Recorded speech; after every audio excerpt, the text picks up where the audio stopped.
Penny and Will, who are not here, are they? For offering their arena so we could do this. And for those that don't know me, I'm Monica Treidlinger. I've been training horses for 30-some years, 40 years maybe. I'm older than I look. You're not 60?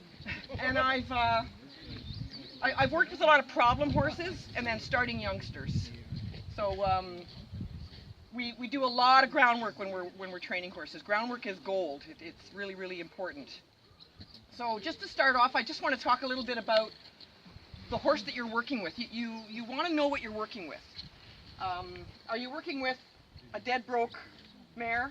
Are you working with a stallion? Are you working with a 2-year-old colt? You got to know what you're working with and what to expect from that horse. So if it's a dead broke horse, probably going to be quieter. If it's a 2-year-old colt, probably doesn't know a lot. So you need to be aware of what you're working with. But even if you have a dead broke horse, that doesn't mean that she's not going to spook. You still need to pay attention, and you still need to read your horse, know what your horse is doing.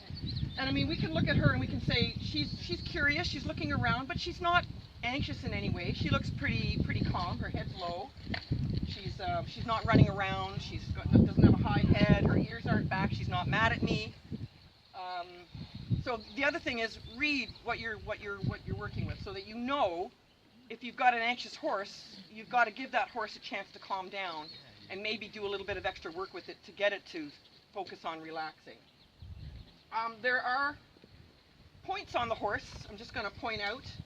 So if I'm working with this mare, I'm going to block. If she's going to come into me and try to bite me, I'm going to block with my hand. I can block any movement from her head. The safest place to be is kind of here in this area at the shoulder. She can't kick me here. I'm out of the strike zone from the front. The back can't reach me. If I'm using a whip, I can reach back and touch her, and if she kicks at the whip, I'm still safe. I don't get kicked. So this is a good place to be. Then we have buttons on the horse. So if I want a go button, if I want her to step forward, here's your girth line. This is the bend line. So if I want my horse to bend, I'm going to focus on the bend here. I can tap my whip here and say bend away from me, say. If I want her bum to move over, I can tap and pluck and say move your bum away. And if I want her shoulder moving away, I can actually target the shoulder as well. So those are just things to be aware of when you've got a 4-legged creature, so it's going to move a little bit differently than a 2-legged person.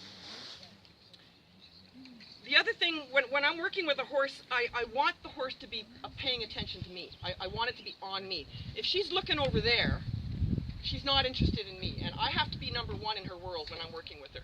So there she's looking over there. I'm going to just kind of jiggle her and get her back, or I can also touch the bend button and bring the bend back. If your horse is looking over there, her shoulder is on you. She's bent the wrong way. And they move in the direction of the bend. So if there's going to be a spook at this moment, she's coming this way. And guess what? I'm in danger. I'm in the way.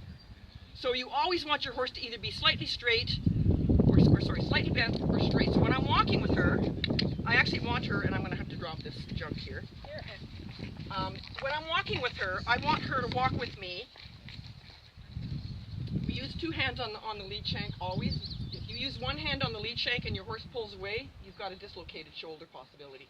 So 2 hands on this gives you this, which is stronger and safer, so you don't get injured.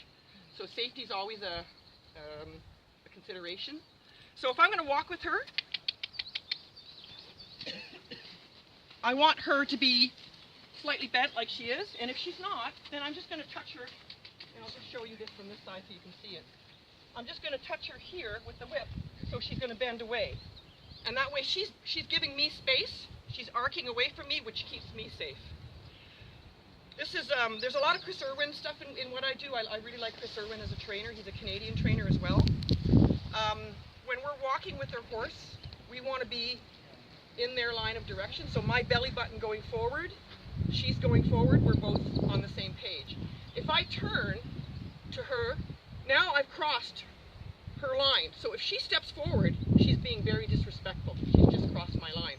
What normally happens when you cross or step sideways, sometimes you'll see this on the lunge line, horses will go out because they're trying to be respectful. They're actually not wanting to cross your line. And I get people to go, oh, my horse is misbehaving, but actually no, your horse is being very respectful because it knows where you are and where it should be. So when I walk with my horse, I don't pull my horse. as humans, because we have arms, when I walk, I push my horse with the whip. So I tap her to say, come forward, and I always cluck just to say, move your feet. To me, cluck is a message that says, move your feet. And it's followed up by a little tap of the whip if the horse doesn't move their feet from the cluck.